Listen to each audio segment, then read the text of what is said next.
Who's in Washington. Davis, what more do you know? Well, we've just had a statement, Martine, from the Ohio Department of Rehabilitation and Corrections, and they say that inmate Ariel Castro was found hanging in his cell this evening at 9:20 p.m. That's just under 4 hours ago at the Correctional Reception Center in Orient in Cleveland. He was housed in protective custody, which means that he was in a cell by himself.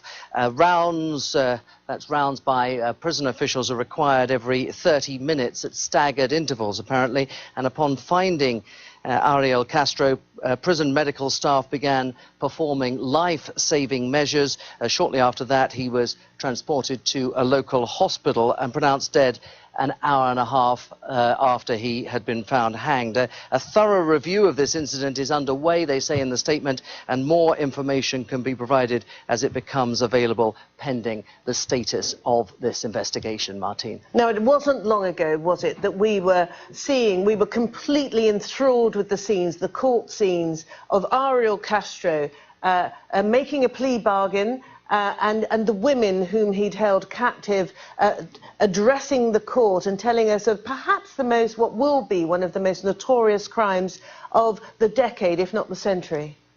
Absolutely. This was a man who abducted these three young women, one as young as 14 when she was actually plucked off the street, and kept them in his house about 3 miles away. All this happened within a 3-mile radius.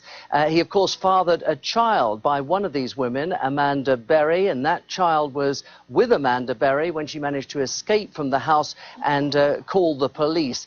The same day, Ariel Castro was arrested. He was subsequently charged with more than 900 counts of rape and aggravated murder, kidnapping, and so on. He altered his plea to guilty as part of a plea bargain, and part of that plea bargain was that he give up all of his assets, including his house where the women were kept, and that house, of course, has since been demolished. Now, as you say, David, this only happened a few hours ago. We've just heard about it within the last 45 minutes or so. Too early, I guess, for any reaction to have come from his victims. Yes, indeed. It's quite late at night here in the early hours of the morning, in fact, so too early for reaction, but it will be interesting to see what sort of reaction there is when it does come.